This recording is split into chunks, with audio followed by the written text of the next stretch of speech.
Hello everyone, this is Pankaj Chauhan. I welcome you all again on this platform. Today our guest is Sapwan Kumar Modal sir. तो सबसे पहले मैं स्वागत करता हूँ sir आपका इस प्लेटफॉर्म पे। Thank you.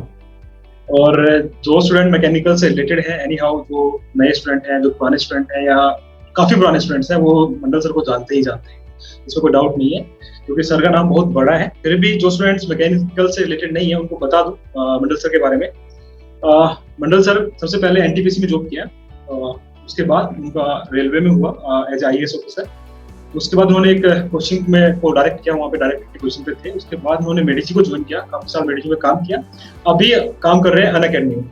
और काफी स्टूडेंट्स ऐसे हैं जो सर को भगवान मानते हैं, और आप सर की अगर किसी भी प्रोफाइल से, सोशल मीडिया प्रोफाइल से अगर आप जुड़े हुए हैं तो आप देख सकते हैं कि कैसे स्टूडेंट्स मैसेज करते हैं सर को, thank you, as a thank you message करते हैं। तो सर मैं बहुत प्रिविलेज महसूस कर रहा हूँ और बहुत ही खुश हूँ आपसे बात करने के लिए आज, और बहुत बहुत धन्यवाद सर आपको इस प्लेटफॉर्म पे आने के लिए।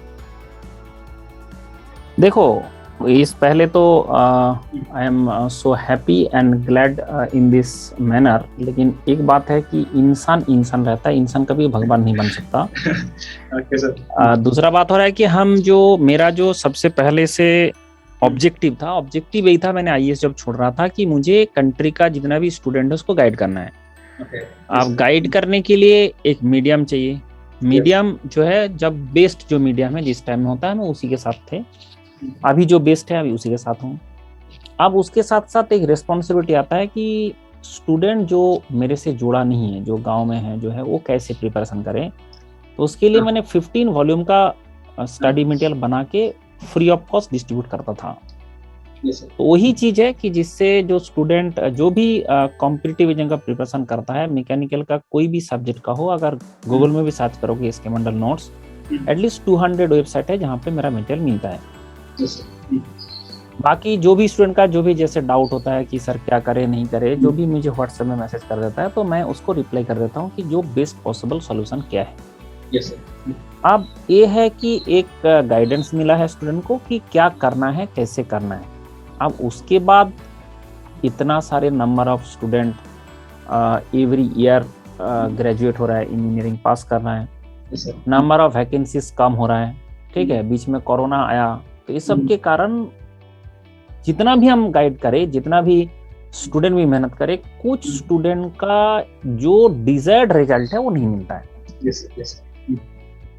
अब डिजायर्ड रिजल्ट का मतलब है, जैसे किसी ने डिसीजन लिया था मुझे आईएएस ऑफिसर बनना है, इंडियन इंजीनियरिंग सर्विस का। अब उसका आईएएस में सिलेक्शन नहीं हुआ। अब ऐसे वैकेंसी अगर कम है तो चांसेस भी कम होगा ना। Yes sir. उसमें बंदा को डिमोटिवेट ना होके जो कंटिन्यूअसली प्रयास किया, क्योंकि आज अभी मेरे पास ऐसा स्टूडेंट है, जैसे आज ही मैंने फेसबुक में पोस्ट किया था कि वो 9 टाइम्स टेस्ट दिया, फिर अभी इंडियन इसमें एरोनॉटिकल उसमें चला गया। तो मतलब क्या है कि ये जो फेलियर है, फेलियर को अगर आपने फेलियर समझ लिया और बैठ गए, तो आप फिर फेलियर ही रह जाएंगे किसी भी फील्ड में। आपको देखना होगा गलती कहाँ है, कमी कहाँ है, क्या मैं इसको इम्प्रूव कर सकता हूँ। अगर कोई इम्प्रूव कर सकता है तो उसको फिर आगे बढ़ना चाहिए। और जिसको लगे कि नहीं, मेरे तरफ से मैंने जितना एफर्ट डालना था डाल दिया, फिर भी नहीं हो पा रहा है, इसका मतलब उसको और गिव अप कर देना चाहिए। जैसे मेरा बात देखो, मैंने ऐसा कोई एग्जाम नहीं है जो क्वालिफाई नहीं कर पाया, लेकिन एक एग्जाम मैंने नहीं दिया, वो है सिविल सर्विस। अब क्यों? अब सवाल है क्यों? क्योंकि मैंने पूरा मेरा जो बैकग्राउंड है मैंने एनालिसिस किया। मैंने पहले किसान था, पहले मैंने खेती बाड़ी करने का था, कि हमारा जो फैमिली वो बहुत ही पुअर कंडीशन में था, तो हमें खाना भी नहीं मिलता था। तो उस टाइम में हमें वो खेती बाड़ी करके जिंदगी बिताना पड़ा। उसके बाद देखा कि खेती बाड़ी करने से वहाँ पर फ्लड एरिया है, तो बार बार फ्लडिंग से हम और डिवास्टेटेड हो जाता है। तो फिर हमने ज्वेलरी का काम करना शुरू किया। अब क्लास 10 तक जब खेती बाड़ी करोगे, ज्वेलरी का काम करोगे, सिर्फ पढ़ाई नाम का वास्ते, तो उसमें इतना बैकलॉग रह गया, चाहे हिस्ट्री हो, ज्योग्राफी हो, कुछ भी चीज में, जैसे इंग्लिश हो, हर चीज में ऐसा बैकलॉग रह गया कि जिसको मैंने उस कम टाइम में कोप अप नहीं कर पाऊंगा। ये मैंने खुद का एनालिसिस किया, खुद का एनालिसिस करके मैंने गिव अप कर दिया, वो नहीं हो सकता। यस तो क्या हो सकता है ना, जो इंस्टेंट किया जा सकता है, इंस्टेंट जो मैंने क्लास 2 से शुरू किया पढ़ाई, उस टाइम से फिर मैंने ज्वेलरी का काम छोड़ के पढ़ाई करना शुरू किया, क्योंकि उस टाइम में मेरा जो बड़े भैया है उसको नौकरी मिल गया था।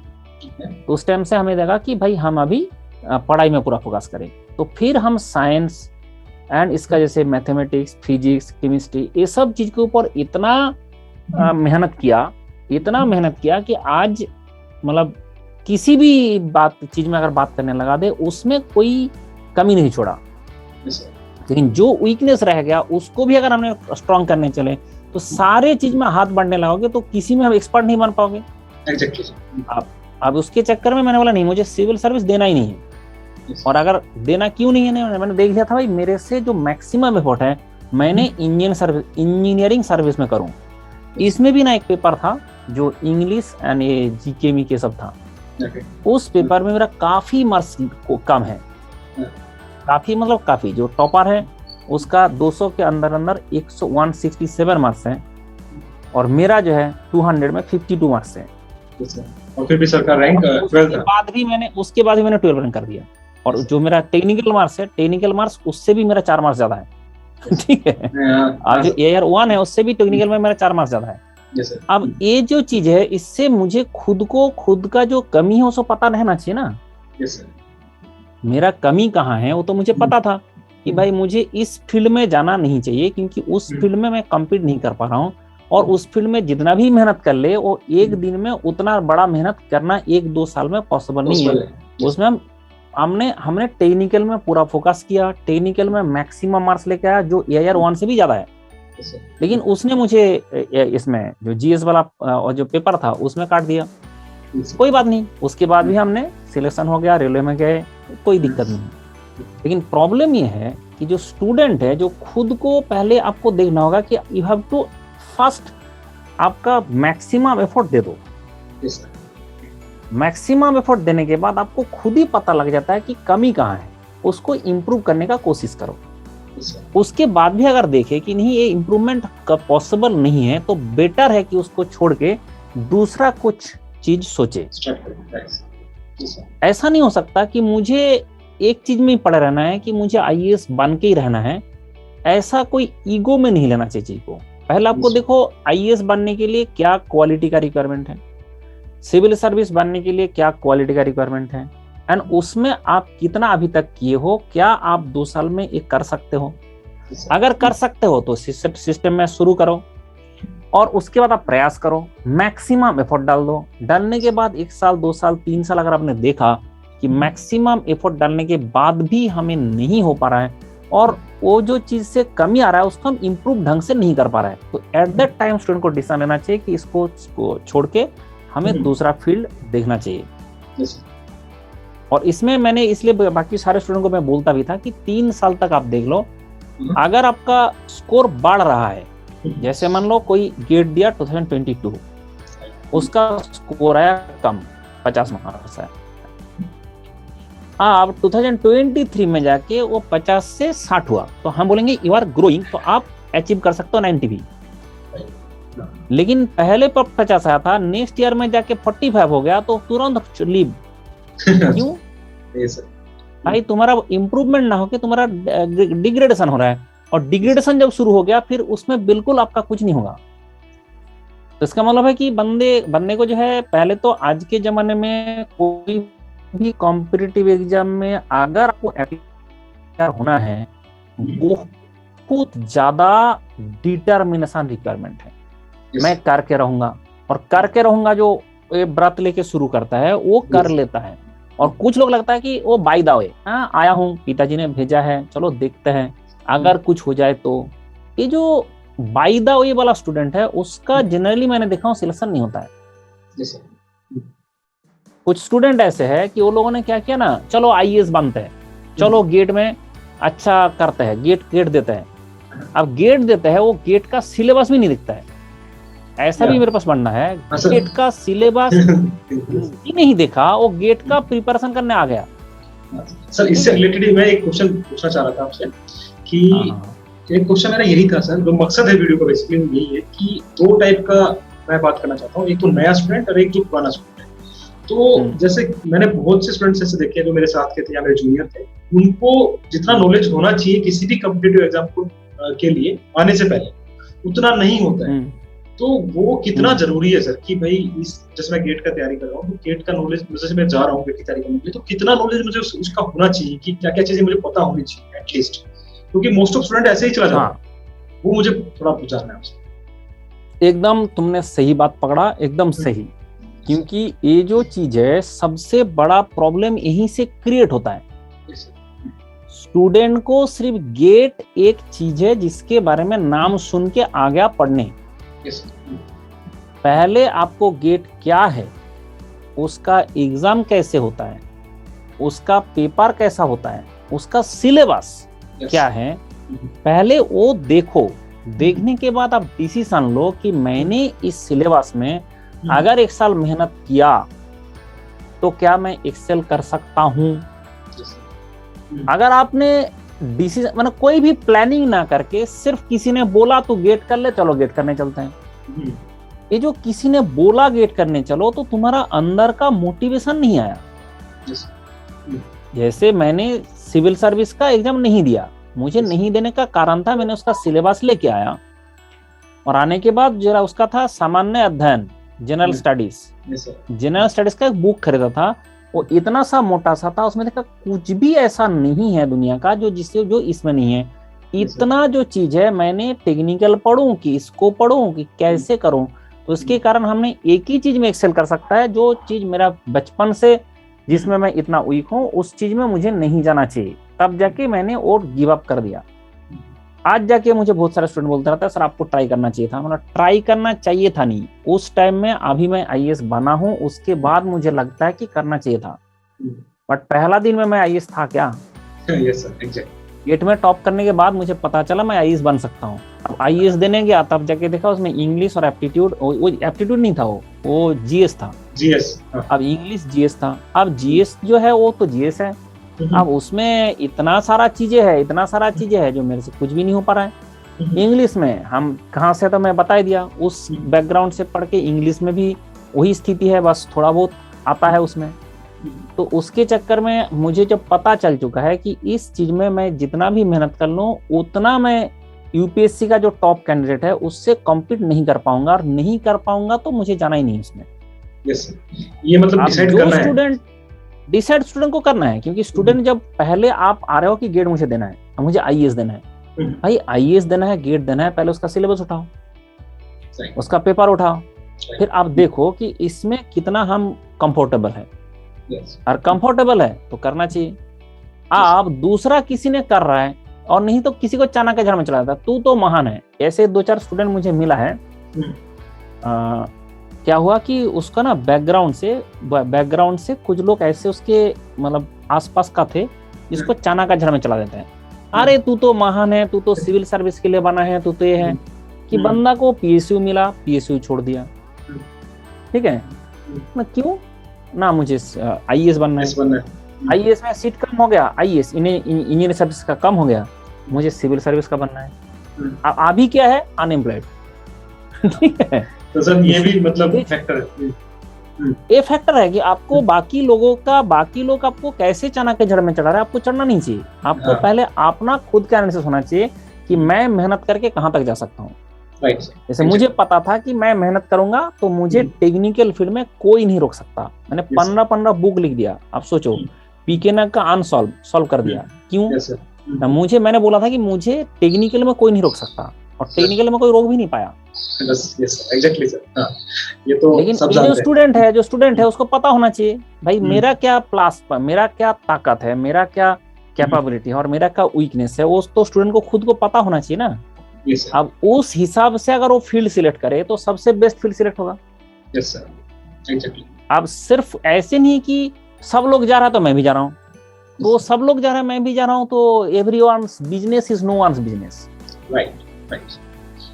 तो सर एक चीज और मेरे दिमाग में अभी आई, जैसे आपने बैकग्राउंड की थोड़ी बात की, तो सर मैं बहुत स्टूडेंट से मिला हूँ, बात करते हैं, तो हमने फर्स्ट क्लास से लेकर 10th क्लास तक कहाँ से पढ़ाई करी, इंजीनियरिंग कहाँ से करी, वो चीजें मतलब मैटर करती हैं हमारे आने वाले करियर पे।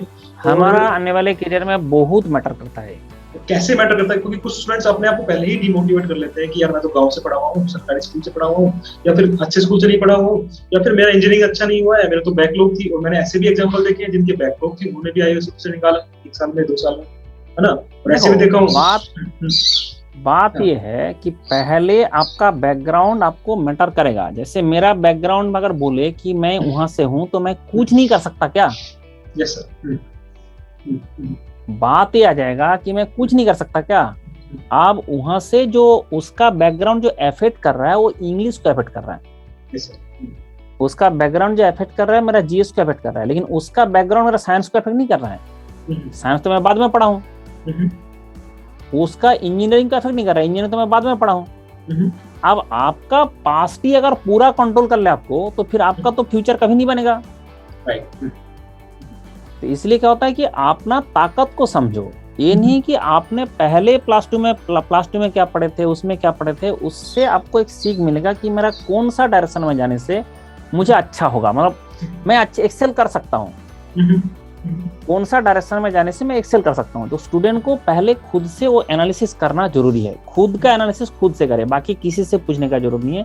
आपको खुद को पता है कि मैथमेटिक्स में मैं अगर मेहनत करूँ कितना मार्क्स ला सकता हूँ। मैथमेटिक्स में मैं अगर फुल एनर्जी लगा दूं तो मैं कितना मार्क्स ला सकता हूँ, आपको पता है। और ये सबको पता होता है। वो ये नहीं कि चाणक्य झाड़ में चढ़ जाओ, बट आपको पता होता है कि मैथमेटिक्स में मैं क्या कर सकता हूँ, मैं टेक्निकल में क्या कर सकता हूँ। तो आपने एक बार तो गो थ्रू हुए हो ना उसके थ्रू। जैसे एकदम तो अननोन चीज आपके लिए नहीं है। गेट एग्जाम देने जा रहे हो, क्या आप जो इंजीनियरिंग में पढ़े थे वही तो सिलेबस में क्या नया है, और उसके ऊपर आप अगर ज्यादा फोकस किए थे, कोई ना कोई सेमेस्टर में कोई ना कोई सब्जेक्ट में किए थे, उसको पता है कि आपको कितना तक आप जा सकते हो। तो अगर आपको वो ताकत आता है, मैं पूरा फोकस करूंगा तो मैं कहाँ तक जा सकता हूँ, वो स्टूडेंट का खुद को पता रहता है। वो अगर खुद का सेल्फ एनालिसिस करे, पता चल जाता है क्या करना चाहिए। उसके बाद ट्राई किया, ट्राई करने के बाद देखा मेरा पहली बार अच्छा स्कोर चला गया, बस खुश हो जाओ, डीएल लेकर नाच लो। अभी बहुत सारे पीएसयू आ रहा है, एंड इस बार बहुत सारा है। इस बार तो मतलब एटलीस्ट अभी तक 15 पीएसयू तो अभी आ चुका है। अभी डीआरडी भी आ गया, उसके गेट के थ्रू उसका स्क्रीनिंग हो रहा है। मतलब ऐसा है कि इस बार अच्छा रहा है। अब इस बार अच्छा रहा, अगले बार भी मतलब ऐसी उम्मीद किया जाए, लेकिन आप उस रेंज तक जाना तो आपको पड़ेगा ना। आप बोला नहीं, पहली बार मैंने गेट दिया था, मेरा इस चीज में कमी रह गया था, मेरा प्रैक्टिस कमी था, कुछ भी कमी था, जिसके चक्कर में मेरा ये चीज हुआ है। ये हो सकता है 1 साल में नहीं हो सकता है, 4 साल का कोर्स। फिर आप दोबारा गेट देने जा रहे हो, दोबारा जब दिया और उसमें अगर मार्क्स कम हो गया, परफॉर्मेंस डाउन हो गया, तो इसका मतलब है कि आपसे इंप्रूवमेंट नहीं होगा। ऐसा भी स्टूडेंट है जो तीसरा बार गेट दिया, 5वां बार, तो ये ईयर 1 है, बट उसका कर्व ऊपर की तरफ था। ये भी चेक करना है। 5th टाइम्स 5 बार गेट देने के बाद 5वां जब बार गेट दिया है, तब ऑल इंडिया रैंक 1 लेके आए। ठीक है। ऐसा भी है 5वां बार गेट दिया है, उसका गेट क्वालिफाई भी नहीं हुआ, पहले क्वालिफाई होता था। ऐसा भी है, ऐसा भी स्टूडेंट है कि 5वां बार जब देने गया तो गेट क्वालिफाई नहीं हुआ, पहले क्वालिफाई होता था। ये सिविल सर्विस में होता है। ये जो कुछ स्टूडेंट का क्या होता है कि पहले ना एक ब्रेन क्लोज्ड हो जाता है, हाँ ये कर लिया, वो कर लिया, ये कर लिया, अब तो हो जाएगा। भाई तुम्हारा अगर हो जाता तो पहले ही हो जाता। अगर कमी रहा तो पहले आप खुद से ढूंढो भाई कहाँ कमी था, और वो कमी को पूरा करना होगा। आप पहले अगर आपने वो कमी को एक्सेप्ट नहीं करोगे कि मेरा इस चीज में कमी रहा, तो एक्सेप्ट ही नहीं करोगे तो आप इंप्रूव भी नहीं कर पाओगे, और इंप्रूव नहीं कर पाओगे तो फिर धीरे धीरे उसका डिमोटिवेशन, क्योंकि जितना ज्यादा दिन जाएगा डिमोटिवेट होते रहेंगे।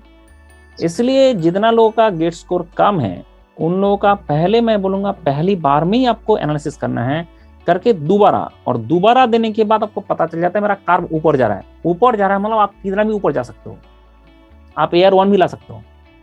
और जिसका कर्व नीचे जा रहा है, इसका मतलब है आपसे होना मुश्किल है, क्योंकि कर्व ऊपर जाना बहुत जरूरी है। ये नहीं कि पहला बार में ही क्वालिफाई कर जाए, बट ये नहीं है कि आपका ग्राफ नीचे जाते रहे।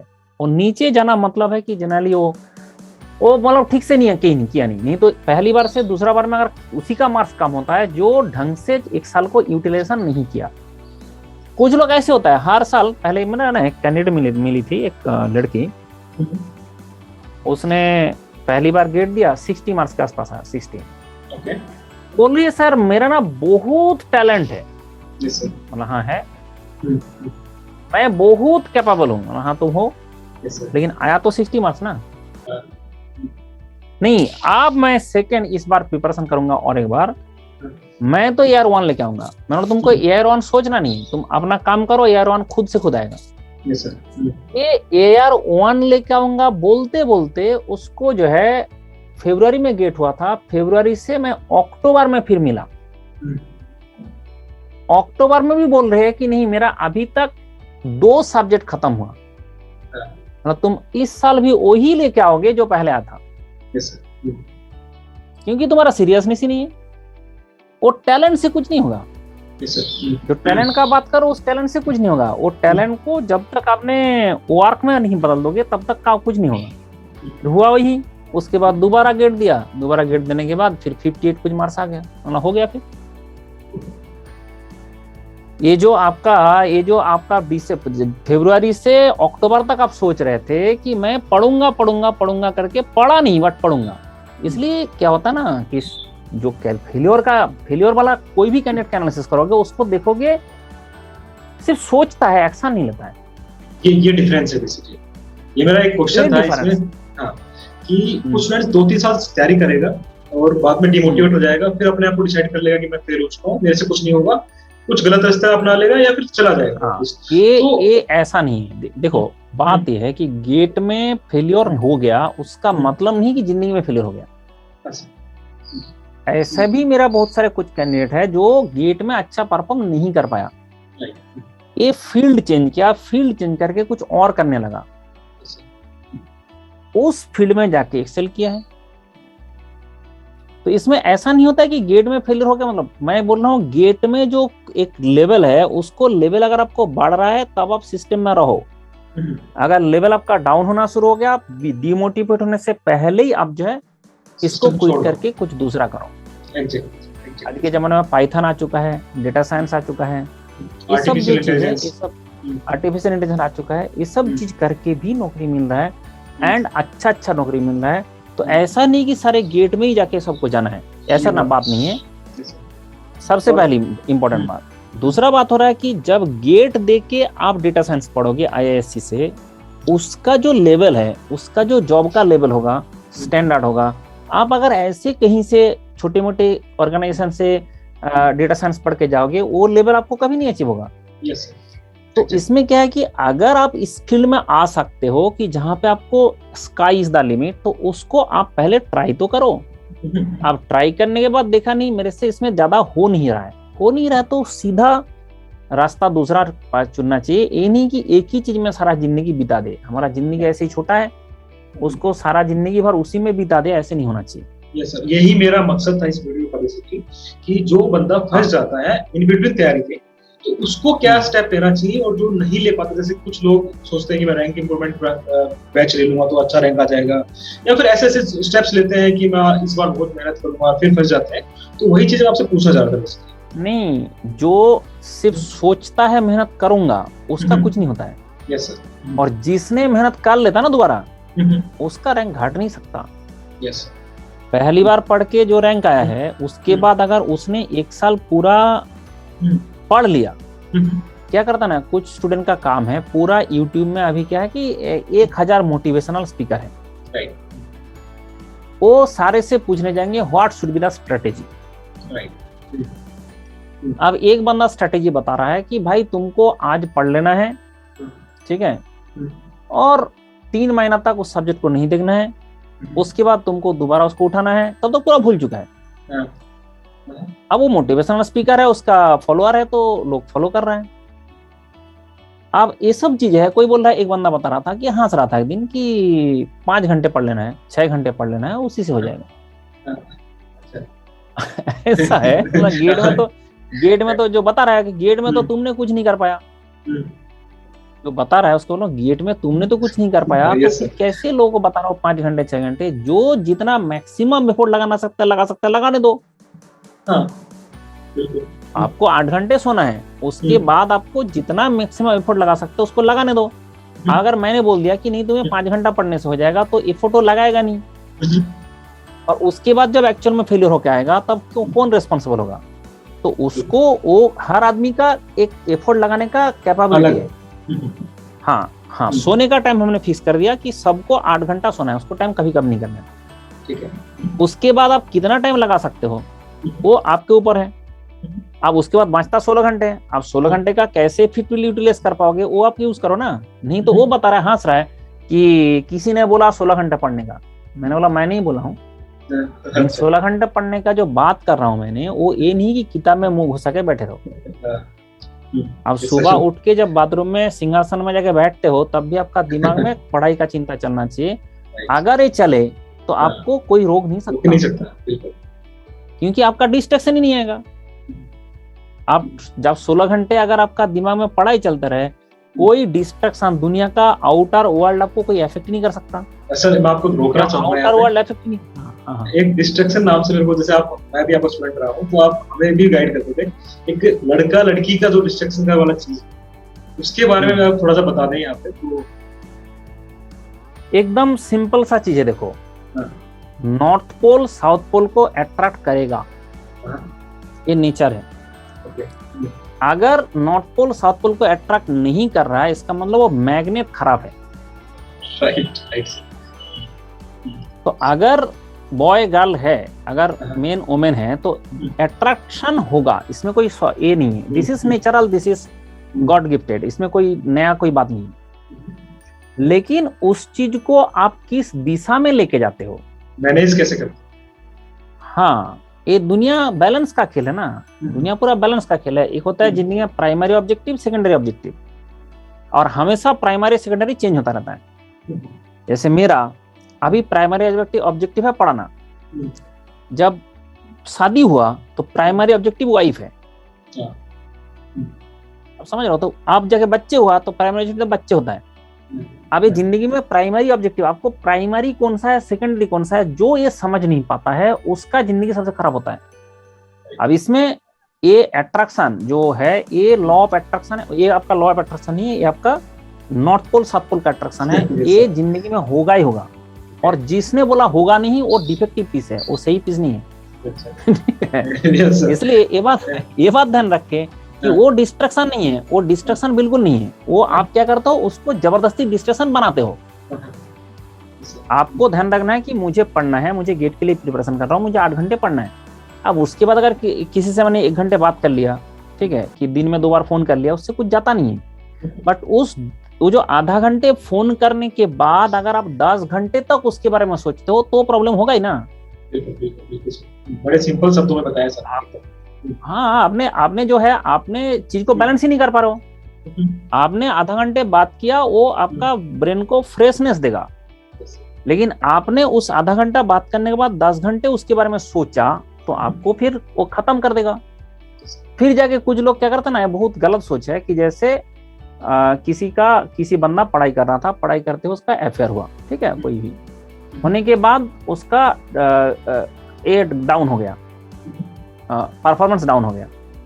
तब जाके बोलता है, फिर इसको गाली देता रहता है, लड़कियां को गाली देता रहता है कि उसके लड़कियां के चक्कर में इसका जिंदगी खराब हो गया। नहीं, this is totally wrong thing. लड़कियां के चक्कर में तुम्हारा जिंदगी खराब नहीं होगा, तुमने बैलेंस नहीं कर पाया। बिल्कुल सही सर। तुमने बैलेंस नहीं कर पाया, और बैलेंस नहीं कर पाया मतलब बैलेंस आपको करना ही था, और आपने वो ना करके आपका पढ़ाई को किसने बोला था कि आप एकदम पूरा खत्म करके आ जाओ, ऐसे नहीं था। बट आपने उसको खत्म किया, और खत्म करने के बाद उसको लड़की को गाली दोगे कि नहीं उसके कारण हुआ है। किसी दूसरे के कारण आपका जो जिंदगी में इफेक्ट होता है वो आप खुद लेके आते हो, कोई दूसरा लेके नहीं आ सकता। इसलिए क्या होगा कि ये जो अट्रैक्शन है वो रहेगा, ये बात ध्यान रखिए। अगर अट्रैक्शन नहीं हो रहा है, इसका मतलब यू आर डिफेक्टिव पीस। ये मैंने बोला हूँ, जितना ज्यादा उसके बारे में सोचोगे उतना ज्यादा वो बढ़ेगा, स्टैंडर्ड है। इसलिए उसके बारे में सोचना ही नहीं है। वो नेचर जो दिया है, जितना दिया है वो रहने दो, क्या फर्क पड़ता है। तो सर आपने मोस्ट ऑफ चीजें कवर कर दी है जो मेरा मकसद था इस वीडियो के थ्रू। एक दो क्वेश्चन और मेरे दिमाग में है। एक क्वेश्चन सर ऐसा है कि अ, अभी जो स्टूडेंट्स के बीच में एक दो बातें चलती है, जैसे कि प्रिपरेशन करना एक ट्रैप है, एक जाल है, अगर उसमें जाओगे तो फंस जाओगे, नए स्टूडेंट्स को बताते हैं या फिर पुराने स्टूडेंट्स खुद अपने दोस्तों को बताते हैं। तो ये क्या सच में ट्रैप है या फिर किसके लिए ट्रैप है बेसिकली? देखो ऐसा है कि आपको जिंदगी में क्या करना है, अगर ये सब बाकी लोगों के ऊपर डिपेंडेंट है ना, तो मुझे एक ऐसा स्टूडेंट मिला, उसने गेट का इसका नहीं, वो स्टेट का एग्जाम का प्रिपरेशन करने गया, तो उसमें हमारा बंगाल का वहाँ पे एग्जाम देने गया, तो उसका जो एग्जाम प्रिपरेशन है वहाँ पे कोचिंग है, उसमें 1,10,000 रुपया फी ले लिया। लेने के बाद वो स्टूडेंट ऐसे है जिसको जीएस नहीं पढ़ना है, ठीक है, इच्छा ही नहीं है। अब उसको किसी ने बता दिया कि ऐसे यहाँ पे पढ़ने से नौकरी मिल जाएगा। अब पिताजी माताजी जुगाड़ लगा के पैसा जो जोड़ के 1,10,000 रुपये दे के एडमिशन करा दिया। 2 महीना भी नहीं हुआ, वो अभी कैंडिडेट का कहना है कि मुझे पता ही नहीं था प्रीलिम होगा, मेंस होगा, ठीक है, इंटरव्यू होगा, इंटरव्यू में इंटरव्यू खराब हो जाएगा, फिर प्रीलिम से शुरू करना पड़ेगा। बोले ये साइकिल ही मुझे नहीं पता था, इसका सिलेबस ही मुझे नहीं दिख रहा है। भाई तुम दूसरे लोगों का बातों में आके चाना का झड़ में क्यों चढ़ गए? सबसे पहले आपको खुद को देखना होगा कि लोग क्या बोल रहा है, नहीं बोल रहा है, दैट डजंट मैटर। मैटर ये है कि मैं कर सकता हूँ, नहीं कर सकता हूँ। ये जिसका खुद का एनालिसिस नहीं है, वो उसको हमेशा दुनिया में हर आदमी आपको ट्रैप में फंसा देगा। आप बिजनेस करने जाओ, लूट के ले जाएगा। यहाँ पे तो पढ़ाई में आ रहे हो तो ट्रैप है, बट अगर आपने बिजनेस करने जाओगे, अगर आप हमेशा दूसरे का बातों में चलते हो, तो आपको सारे लूट के ही ले चला जाएगा। तो इसलिए कुछ भी चीज करना है तो आपका हमेशा खुद का ओन एनालिसिस होना चाहिए। और एक चीज मैं जो पूछना चाहता हूँ वो है कंपैरिजन। जैसे कि एक कोचिंग है, एक ही क्लास में बहुत सारे स्टूडेंट्स हैं, है ना? तो कोई स्टूडेंट ज्यादा पढ़ता है, कोई कम पढ़ता है, कोई कम पढ़ने के बाद ज्यादा नंबर ले आता है, कुछ उनका जो टेस्ट होता है कोचिंग का, और कुछ कम पढ़ने की वजह से नंबर नहीं लाता, वो तो ऑब्वियस है। वो कुछ ज्यादा पढ़ने के बाद कम लेके आता है, तो कंपैरिजन करने लग जाता है कि वैकेंसी कम है, मेरा तो कैसे होगा, उनका हो जाएगा। तो ये सब चीजें कितना मायने करती है? देखो, इस जिंदगी में सबसे इंपॉर्टेंट बात होता है कि दूसरे को देख के जिंदगी खुद को कुछ भी नहीं करना चाहिए। क्या होता है कि मैंने 2 महीना पढ़ के गेट में टॉप कर गया था। अब आप बोलोगे कि 2 महीना पढ़ के कैसे हो सकता है? अब इसलिए हो गया था क्योंकि मैं बी कॉलेज में पढ़ता था, मैंने 4 साल ढंग से पढ़ा था। ये बात है। और जब मैंने 4 साल वहां पे ढंग से पढ़ा हूँ, वही चीज को मुझे दोबारा पढ़ना पड़ रहा है, तो मेरे लिए 2 महीना बहुत है। बिल्कुल। अब जिसने वो 4 साल ढंग से पढ़ा नहीं, उसके लिए 2 साल भी कमी है। अब आप सिर्फ आज का एफर्ट देख रहे हो, ठीक है, वही बात हुआ। मुझे एक बंदा बता रहा था कि एक डॉक्टर 5 मिनट, वो डॉक्टर उसका यदि देखा, उसको पेशेंट को देख के उसको 1,000 रुपया फी ले लिया। तो इस बात से वो बहुत दुखी है कि 5 मिनट में मेरा 1,000 रुपया फी ले लिया। ये उसका इस बात से वो दुखी है। मैंने बोला बेटा, तुम जब ये डॉक्टर बना था ना, ये आदमी जब डॉक्टर बना था, वो एमडी है, तो पहले एमबीबीएस तक उसका पहले नीट क्वालिफाई करने के लिए कितना तेल निकाला था, जब सारा देश का सारा लोग मस्ती मजाक कर रहे थे, वो बंदा घर में बैठ बैठ के पढ़ रहा था।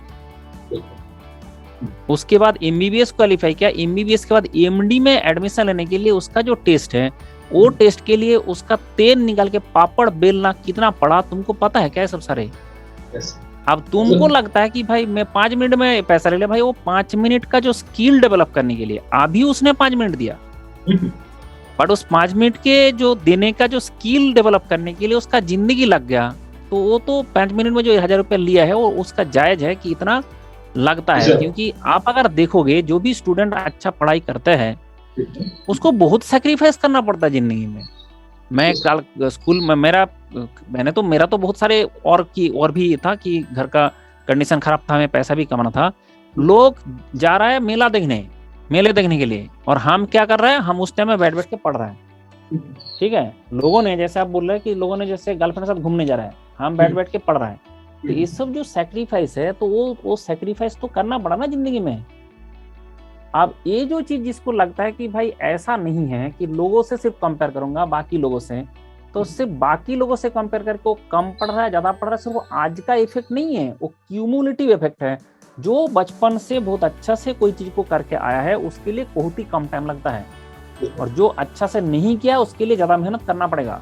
अब उसके लिए जो है आपका जो किस तरह से आप पढ़े हो, किस प्रोसेस से आप पढ़े हो, उसके हिसाब से मैटर कर जाएगा यहाँ पे कितना आपको एफर्ट देना है कितना नहीं देना है।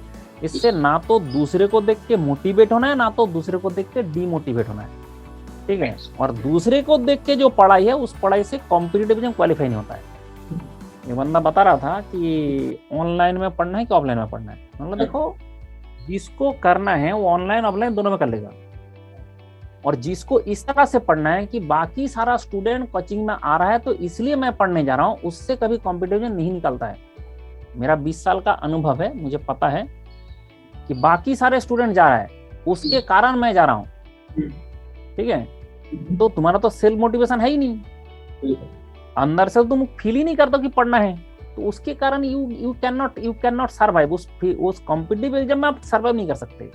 ये आप कॉलेज में पढ़े थे चलेगा, ये आप स्कूल में पढ़े थे चलेगा, लेकिन कॉम्पिटिटिव एग्जाम में खुद का जिसका मोटिवेशन नहीं है वो कभी क्वालिफाई नहीं करता है। और वही बंदा है जो जैसे कि भाई चलो सब लोग कोचिंग जा रहा है तो मैं भी चलता हूँ, ठीक है। वो कोचिंग जाके आप कितना मेहनत करोगे वो आपका अंदर से जिसका मोटिवेटेड रहता है वही कर पाएगा, और वही बंदा अगर घर में पढ़े तो भी कर पाएगा। लेकिन जो मेन बात हो रहा है कि वो सेल्फ मोटिवेटेड हो नहीं हो, उसके हिसाब से डिपेंड कर रहा है। दूसरे को देख देख के तो बिल्कुल कॉम्पिटिटिव में कुछ नहीं होता है, इसलिए दूसरे से हमेशा कंपैरिजन छोड़ो। आप सिर्फ खुद को सोचो, खुद सोचो मैं कल जितना जानता था आज मैं उससे ज्यादा जानता हूँ कि कम जानता हूँ। कम जानता हूँ मतलब मैं भूल गया। पिछले साल मेरा जितना गेट के लिए मैं जितना प्रिपरेशन किया था, इस साल आज मैं उससे ज्यादा जानता हूँ नहीं जानता हूँ। आप सिर्फ डे टू डे करो ना, कल तक मैंने जितना जाना था आज मैंने जम के पढ़ाई किया हूँ, मैं ज्यादा जानता हूँ, ठीक है। मतलब आपका ग्रोथ हो रहा है, आपका ग्रोथ हो रहा है, मतलब आपको कोई नहीं रोक पाएगा। अब वो ग्रोथ कभी 5 महीने में पूरा हो जाएगा, ग्रोथ कभी 6 महीने में पूरा हो जाएगा, ग्रोथ कभी 1 साल में होगा, कभी 2 साल में होगा, किसी का 3 साल में होगा। लेकिन अगर आपने कंटिन्यूअस प्रयास किया तो आपका ग्रोथ अनिवार्य है। और अगर आपने सोचते रहेंगे एक्शन नहीं लेंगे तो सिलेक्शन कॉम्पिटिटिव एग्जाम में जनरली मुश्किल है। सर इसी लाइन में एक मेरा आखिरी क्वेश्चन है आपसे, ये है कि एक पॉइंट और स्टूडेंट्स के दिमाग में बहुत ज्यादा रहता है जब वो प्रिपरेशन करते हैं, वो होता है वैकेंसी। यार इसमें तो 100 वैकेंसी है, सबका कैसे हो सकता है, इसमें तो 150 वैकेंसी है तो इसमें कैसे हो सकता है। तो वो ऑलरेडी उस बात से लेके नेगेटिव फील करते हैं। तो वैकेंसी का मतलब तो कैसे सोचना चाहिए? ये तो है, देखो अगर वैकेंसी कम है तो स्वाभाविक है सिलेक्शन का चांसेस कम होना है। लेकिन क्या आपके कंट्रोल में वैकेंसी है? जब आपके कंट्रोल में जो चीज नहीं है उसके आप क्यों सोच रहे हो? वैकेंसी ज्यादा लाना वैकेंसी कम लाना आपके कंट्रोल में नहीं है, आपके ऊपर नहीं है। तो जो चीज आपके ऊपर नहीं है वो चीज आप छोड़ दो। आपके ऊपर क्या है कि मेहनत, आपके ऊपर क्या है मैक्सिमाइज योर स्कोर। तो जो आपके ऊपर है वो आप करो ना। अब जिसको जब वैकेंसी कम आया ज्यादा आया, वो जिसको वैकेंसी कम ज्यादा लाने का बात है वो उन लोगों को करने दो। अगर ये नहीं करेंगे तो आप हर वैकेंसी के बाद ही आप डिमोटिवेट होंगे। देखो 200 वैकेंसी और 50 वैकेंसी, अगर हम इंजीनियरिंग सर्विस का बात करें, पहले 200 वैकेंसी आता था मैकेनिकल में, अभी 50 भी नहीं आ रहा है, अब 50 मान लो। तो अब क्या होता है कि जो 200 में नहीं ले पाते थे, जो 201 होता था, 201 जिसका रैंक होता था, पहले उसका सिलेक्शन नहीं होता था। तो अगर 1 लाख स्टूडेंट का 200 स्टूडेंट सिलेक्शन हुआ और 1 लाख का 50 हुआ, तो आपको उस 200 और 50 के बीच में आने का जरूरत पड़ेगा ना। अब वो 200 और 50 से 1 लाख स्टूडेंट एग्जाम दे रहा था, 1 लाख का आपने कहाँ रह गए, 250 में रह गए, 1000 में रह गए, 2000 में रह गए, तो कोई फायदा ही नहीं है। तो इसके चक्कर में आपको देखना होगा कि अगर मैंने मैक्सिमम एफर्ट करता हूँ तो क्या होगा। हाँ, वैकेंसी कम होगा तो आपको लगता है ऐसे डिमोटिवेट हो जाता रहता है, लेकिन ऐसा है वैकेंसी कम होने से भी दिक्कत नहीं है। एक दूसरा ऐसा भी पीएसयू का देखो, अभी आज ही मैंने 3 वीडियो बनाया यूट्यूब में, अभी देखोगे कि पहले मैंने आज वो पब्लिश किया था उसका एयरपोर्ट अथॉरिटी का आया है, हाँ, उसके बाद DRDO का आया है, HPCL का आया है। तो फिर आप क्या होता है कि अगर आपने कंटिन्यूअस एफर्ट करोगे तो मान लो आपका HPCL में कम वैकेंसी है तो आपका DRDO में होगा, DRDO में कम वैकेंसी है आपको एयरपोर्ट अथॉरिटी में होगा, लेकिन अगर आपने प्रयास ही बंद कर दोगे किसी में नहीं होगा। ये तो श्योर है। हाँ, आप समझ रहे हो? तो इसमें क्या होता है कि जो एक पर्टिकुलर वैकेंसी का आप बात कर रहे हो उसके ऊपर फोकस ना करके आपको ओवरऑल नॉलेज के ऊपर फोकस करना चाहिए, सो दैट आप एक ऐसा लेवल में पहुंच जाओ थ्रेशोल्ड कि जिसके बाद इसमें नहीं तो उसमें आपका पक्का हो जाएगा। और ऐसे होता ही है, ऐसे हुआ ही है। मेरा फेसबुक में खोल के देख लेंगे तो दिख जाएगा, रोज का रोज तो कोई ना कोई क्वालिफाई कर रहा है। उसका मैंने सबको स्टूडेंट का मैं पब्लिश करता हूँ कि कैसे किया। उसमें देखोगे कि सारे स्टूडेंट का जो लोगों ने सक्सेस आया है उसके पीछे एक सक्सेस स्टोरी है। विदाउट स्ट्रगल स्टोरी सक्सेस नहीं आता है, किसी का भी नहीं है। इसलिए आपका वो स्टोरी है क्या, आपके पीछे आपको जो सक्सेस मिलेगा, क्या आपके पीछे स्ट्रगल स्टोरी है? अगर स्ट्रगल स्टोरी नहीं है तो सक्सेस नहीं आएगा। और सक्सेस तभी आएगा कि एक का वैकेंसी कम है दूसरे में आएगा, IAS में कम हो गया, अभी इस बार PSU इतना सारा आ गया, अब सक्सेस तो होगा ना। IAS में कम हो गया था, PSU में ज्यादा आ गया, ठीक है। किसमें अभी देखो इसमें DRDO में इतना सारा वैकेंसी आ गया। तो ये जो किसमें ज्यादा वैकेंसी आ जाएगा वो आपके ऊपर नहीं है। इसलिए वैकेंसी के ऊपर फोकस ना करके आप ओवरऑल डेवलप करो कि भाई मैं कल तक जितना जानता था आज उससे ज्यादा जानता हूँ। अगर आप इस प्रोसीड्यूर फॉलो करोगे, one by one, day by day आप जाके देखोगे कि आप एक ऐसा लेवल में पहुंच गए हैं कि आपका जो वैकेंसी आ रहा है, एक भी वैकेंसी है उसमें भी आप सिलेक्शन करने का कैपेबल हो जाओगे। और अगर आपने डिमोटिवेट के पहले ही छोड़ दिया तो आप तो पूरा सिस्टम से ही हाथ धो बैठे। इसलिए खुद के ऊपर जो है वो करो, बाकी जिसके ऊपर जो है उसको करने दो। तो सर अब मैं लास्ट में कुछ पूछना चाहता हूँ, वो है आपका NTPC का जो आपने रेलवे में आ जाएगा सबसे जो किया, फिर मेडिजी जैसे इंस्टीट्यूट में आपने पढ़ाया, अब अनअकैडमी में पढ़ा है, तो आपकी जॉब के बारे में थोड़ा बताइए कि आपका जॉब का जो था वो कैसा रहा सफर, और क्या आपने सीखा और क्या आप बता सकते हैं?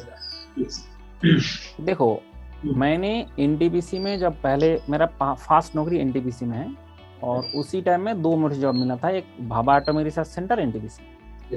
तो मुझे दोनों का उतना आइडिया नहीं था, तो मैंने सारे सीनियर से बात करके फाइनल डिसीजन लिया था कि मुझे NTPC जाना है। अब NTPC में ज्वाइन किया। NTPC में एक ऐसा चीज हमें मिला जो पूरा लाइफ चेंज कर दिया। दैट इज जो थॉट है, थिंकिंग है, इसमें 1 साल तक रिगोरस ट्रेनिंग होता है। आप उसको रिगोरस ले सकते हो, नहीं तो आप उसको मतलब ऐसे भी छोड़ के भी जा सकते हो, लेकिन हमने उसको सीरियसली किया। तो लाइफ का हर एस्पेक्ट उसमें सिखाया। उससे हमें काफी जिंदगी में चेंजेस आया, क्योंकि हमने देखा कि जिंदगी में जैसे हम सोचते थे पहले, ऐसा नहीं है। जो आकड़ लेके बैठे रहना कोई नहीं होता है, कि you have to find solution in every problem. ठीक है, ये चीज हमें NTPC से मिला। NTPC मैंने कॉर्पोरेट सेंटर में था, उसलिए मेरे से ऐसा लोगों से मुलाकात हुआ जो मतलब टैलेंट का, जिनका मतलब कितना टैलेंटेड है कि बताया नहीं जा सकता। जैसे मेरा बॉस थे इसमें NTPC में, मतलब वो इतना टैलेंटेड थे क्या बताऊं।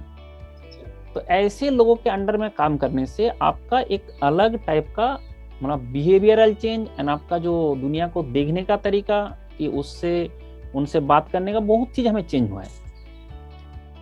उसके बाद हमने देखा कि नहीं, मुझे IAS में जॉब मिला है, चलो रेलवे चलता है। रेलवे में गया, रेलवे में भी ऐसे कोई खराब कुछ भी नहीं है, बट उस टाइम में मैंने देखा कि मैं तो IAS बना हूँ, लेकिन भर के प्राइवेट कॉलेज खुला था इंजीनियरिंग का, और थाउजेंड्स ऑफ स्टूडेंट जो है गाइडेंस के लिए कर रहा है। तो उससे पहले मैंने यहाँ पे GSRI में कोचिंग में ऐसे एक सब्जेक्ट फ्लूइड मैकेनिक्स पढ़ाया था कभी, तो उससे मेरा फीडबैक भी बहुत अच्छा था एंड स्टूडेंट कनेक्ट हो गया था बिफोर ज्वाइनिंग टू IAS। तो मैंने देखा कि स्टूडेंट को मैंने देख के आया हूँ कि दे आर मतलब इंजीनियरिंग पास करने के बाद जब जॉब नहीं मिलता है तो कितना फ्रस्ट्रेटेड होता है। तो मैंने सीधे से डिसीजन लिया, नहीं मैं चलता हूँ पढ़ाने। तो सारे लोगों ने सजेस्ट किया कि तुम कोचिंग खोल दो। बोला नहीं, कोचिंग खोल दूंगा तो मेरे पास उतना स्टूडेंट नहीं आएगा जो मैं जो काम करने जा रहा हूँ। मैं काम करने जा रहा हूँ, मुझे ज्यादा स्टूडेंट मेरे कॉन्टेक्ट में रहना चाहिए। सर जो आईएएस का जो आपने छोड़ा तो वो डिसीजन काफी टफ रहा होगा उस टाइम पे, क्योंकि हाँ आपको वो पता तो टफ है, मतलब पूरा पूरा फैमिली का प्रेशर, फ्रेंड का प्रेशर, सारे लोग का प्रेशर था कि भाई ये जॉब छोड़ने का कोई लॉजिक नहीं है। मतलब जिस काम के लिए मैं छोड़ रहा हूँ लॉजिकल है। मैं आईएएस छोड़ के जा रहा हूँ, मैं एटलीस्ट आज मेरा जो स्टूडेंट है 1000 स्टूडेंट तो मेरा आईएएस है, सिर्फ आईएएस में एटलीस्ट 1000 स्टूडेंट है जो मेरे से पढ़ा हुआ है। कितने लोग हम जैसे लोग हैं, हम जैसे लोग आईआईटीज में वो तो पूरा देश में कोई ऐसा ऑर्गेनाइजेशन नहीं है जहाँ पे मेरा स्टूडेंट अभी नहीं है। लेकिन ये चीज तभी अचीव हुआ है कि पहले मैंने सिलेक्ट हो किया जहाँ पे सबसे ज्यादा स्टूडेंट आता है। तो जहाँ पे सबसे ज्यादा स्टूडेंट आता था पहले वहाँ पे मैं था, अभी सबसे ज्यादा स्टूडेंट अनअकैडमी में है तो मैं यहाँ पे हूँ। मुझे अल्टीमेट ऑब्जेक्टिव है कि भाई मेरे से कनेक्ट होना जरूरी है, और जरूरी इसलिए है क्योंकि स्टूडेंट को मिसगाइड ना हो जाए। हमारे पास जब भी आता है कोई भी स्टूडेंट आता है, चाहे जिस फॉर्म में आए, तुम भी पढ़े हो पंकज, कभी भी हमने स्टूडेंट को जैसे गाइड करने का बात आता है ना, तो सबसे पहले हमारा आता है जो मैसेज किया जाता है। कोई भी स्टूडेंट मुझे मैसेज किया है, एक साल में मुझे 1.5 लाख स्टूडेंट का रिप्लाई देना होता है ठीक है, it is very difficult task. लेकिन हमने कोई भी कभी ऐसे नहीं किया कि भाई तुम्हारा जब मैसेज आएगा तो मैं रिप्लाई नहीं दूंगा, नहीं, हम हमेशा रिप्लाई देता है जितना मैं बिजी हूँ। इस रिप्लाई की वजह से आज ये इंटरव्यू हो पाया है, ठीक है। नहीं वो तो रिप्लाई जो है आएगा ही। हाँ, अब क्या होता है कि किस टाइम में मैं बिजी हूँ, अभी मैंने होम टाउन में था, जस्ट 24 को मैं इधर में 22 को मैं इधर रात को आया हूँ। इसके चक्कर में मैंने बोला तो उसमें होम टाउन गया था, थोड़ा डिले थोड़ा हो सकता है, लेकिन ऐसा नहीं कि रिप्लाई नहीं मिली। ये चीज जो है बहुत जरूरी है कि स्टूडेंट को, एक तो एटलीस्ट सबको पता है देश में कि मैकेनिकल पढ़ने के बाद एक आदमी है जिससे बात किया जा सकता है, ठीक है। और जो सर मैंने छोड़ा था, जो सर आपसे नहीं पढ़े हैं, जैसे मैं यहाँ पे आईआईटी के स्टूडेंट्स हैं, बट वो भी जानते हैं कि हाँ सोपल कुमार मुंडू कोई है। जो आपसे नहीं पढ़े उनके नोट्स आपके नोट्स उनके पास कैसे न कैसे हैं, तो वो कैसे न कैसे करके जानते हैं वो चीज है। नहीं वो तो ठीक है, मेरा अल्टीमेट ऑब्जेक्टिव यही रहा, और सबको मैं यही चाहता हूँ कि जो भी जिसको गाइडेंस का जरूरत है मेरे से कनेक्ट करे, कोई दिक्कत नहीं है। मैं आई एम ऑलवेज देयर। ऐसा नहीं कि हमेशा जो फी देके जो स्टूडेंट पढ़ता है उसी को मैं गाइड करता हूँ, सबको मैं गाइड करता हूँ, एनीवन। एक चीज और मेरे दिमाग में आई है, शायद मैंने आपकी क्लास में मैंने सुना था कि आपकी शादी हुई थी उसके बाद आपका गेट में रैंक आया था, ऐसा था या सर? नहीं, आईएएस का रैंक आया था, तो उस चीज के बारे में थोड़ा सा बता दीजिए कि मतलब शादी होना भी कोई इफेक्ट नहीं होता है। देखो बात ये है कि आपको पहले बोला था ना जिंदगी में प्रायोरिटी लेना है। अब क्या है, शादी तो हो गया। अब शादी हो जाने के बाद क्या होता है कि जैसे हमें पता था कि मुझे आईएएस तो निकालना है, क्योंकि गेट में रैंक था, और आईएएस में वही हो रहा था कि जो इंग्लिश एप्टीट्यूड के चक्कर, इंग्लिश और जो जीएस के चक्कर में दिक्कत हो रहा था। तो मुझे लगा नहीं, अब तो इसको मतलब निपटाते हैं। अच्छा, अब तो ये आईएएस वाला चैप्टर को क्लोज करते हैं और ऐसे पढ़ाई करेंगे कि सो दैट हो जाए। फिर जाके मैंने बता दिया कि भाई देखो मुझे अभी आईएएस देना है, तो आईएएस का जो है ये इतना आसान तो है नहीं। तो फिर हमने क्या कि जो ये तो बाद में नहीं आएगा ना, तो फिर सारे चीज बंद कर दिया गया कि कोई भी जैसे घूमना इधर उधर जाना, वो सारे बंद कर दिया था वहां तक। तो दिसंबर में मेरा शादी हुआ, उसके बाद जून में एग्जाम था, जून का शुरू में ही था, तो बस जून में एग्जाम दिया। उसके बाद जहाँ घूमने गया, बट वो जो टाइम है उस टाइम को हमने यूटिलाइज कर लिया। तो ऐसा जो चीज है कि जैसे आप अगर फोकस, मैंने क्या बोला था अभी, रिलेशन हो चाहे कुछ भी हो, शादी हो, आप अगर मैनेज करना चाहते हो तो मैनेज हो जाता है। मैनेज करना चाहते हो, अच्छा सिर्फ मेरा बात नहीं, एक हमारा गेट में एयर 1 लेके आया था, ये नाम मैं थोड़ा अभी याद नहीं कर पा रहा हूँ, उसका भी ऐसे शादी हुआ था, उसका 6 महीने का बच्चे भी था। शादी होने के बाद 6 महीने का बच्चे भी था, उसके बाद भी उस बंदा ने एयर 1 गेट में निकल दिया। तो मतलब क्या होता है कि ऐसा नहीं कि शादी हो गया। मैंने क्या बोला था कि जो आप मैनेज नहीं कर पाते हो तो फिर जाके उसको गाली दे दो, ठीक है, शादी हो गया था इसलिए मैं नहीं कर पाया, मेरा अफेयर हो गया था इसलिए मैं नहीं कर पाया। बेसिकली आप खुद डूबते हो, ठीक है, दूसरे को ब्लेम करना है। मैं नहीं, हाँ। वो दूसरे को ब्लेम करना नहीं है, हाँ। आप खुद को मैनेज करो ना, खुद को मैनेज हाँ। करो, सब मैनेज होता है, शादी भी मैनेज हो जाएगा, गर्लफ्रेंड भी मैनेज हो जाएगा, सब हो जाएगा, पढ़ाई भी हो जाएगा, और नहीं तो कुछ नहीं हो पाएगा। ठीक है, ओके, तो आई होप जो ये वीडियो देख रहे हैं जो फ्रेंड्स, उनको गाइडेंस तो मिली ही मिली है, मोटिवेशन भी मिला ही मिला है, और सर ने जो बातें बताई हैं उनको अगर ध्यान से सुनेंगे तो किस तरह की मैच्योरिटी आपके पास होनी चाहिए बिफोर द एग्जाम, किसी भी कॉम्पिटिटिव एग्जाम की तैयारी करने से पहले, और उस टाइम पे, उसके बाद, वो सब चीजें आपको समझ में थोड़ा सा आएंगी। और एट द एंड सर, मैं आपसे एक टैगलाइन जो आपकी है वो सुनना चाहता हूँ, कि काफी स्टूडेंट्स की डिमांड हमेशा रहती है कि टैगलाइन सर का सुनाओ। मेरा जो एक ही टैगलाइन है, जिंदगी में सबसे पहले खुश रहे, अपना काम करें। डीजे लगा के ये है कि खुश रहना बेहद जरूरी है, और कभी भी छोटा मोटा जो भी मौका मिले उसमें डीजे लगा के नाचना चाहिए। बिल्कुल जो भी है, ऐसा नहीं होता है कि हम बहुत बड़े कुछ अचीव करेंगे तभी, जिंदगी में छोटा छोटा चीज को भी एंजॉय करना सीखो। अगर आप एंजॉय नहीं कर पाओगे तो आप जो है जिंदगी भर दुखी रहोगे कि बहुत बड़ा कुछ अचीव करूंगा तब जाके नाचूंगा, बट वो नाच तब बड़ा अचीव भी कर जाओगे, नाच पाओगे तो तुम्हारा आदत ही नहीं है। इसलिए हर छोटे छोटे चीज को एंजॉय करना सीखे, एंड जिंदगी में हमेशा खुश रहे और अपना काम करे। अपना काम जो जिंदगी में करता रहा उसको जिंदगी में कभी कोई भी रोक नहीं सकता, और जो दुखी होके भी काम नहीं कर रहा है, दुखी भी है, उसका भी कुछ नहीं होगा। इसलिए आप खुश होकर अपना काम करते रहो, जो हुआ अच्छा हुआ, जो होगा अच्छा होगा, और जो करना है वो आप करते रहो। आपका एंड से कभी ये ना लगे कि मेरा कमी से ये चीज हुआ है, मैंने गलती किया इसलिए हुआ है, ये नहीं होना चाहिए। मेरा जो मैक्सिमम एफर्ट लगाना था मैंने लगा दिया, उसके बाद सक्सेस हो तब भी ठीक है, फेलियर हो तब भी ठीक है, और जो भी आप मैक्सिमम एफर्ट लगाते हो ना कहीं आपको सक्सेस मिल जाएगा। ठीक है, एक जगह पे दूसरी जगह पे आपको वो, ये सर। और एक चीज मैं बताना चाहूंगा, जो सर का सोशल मीडिया का लिंक है, जो भी सर के अकेडमी के लिंक है, वो मैं इस वीडियो डिस्क्रिप्शन में डाल दूंगा। और सर मैं आपको फिर से थैंक यू बोलना चाहता हूँ आपके इतने अच्छे समय के लिए और इतनी अच्छी बातों के लिए। खुश रहो, बहुत अच्छा काम कर रहे हो, अच्छा और काम करो। मैं चाहता हूँ कि सब लोग, पंकज तुमको भी मैं थैंक यू बोलना चाहता हूँ कि आप जो है अवेयरनेस लेके आ रहे हो, that is very good in this way, and आपका भी मेथड बहुत अच्छा है, एंड ऐसे देश के लिए एंड बाकी स्टूडेंट के लिए काम करें, बाकी लोग भी काम करें, यही मैं बोलूंगा। चलो बाय बाय, खुश रहे और अपना काम करें। ओके।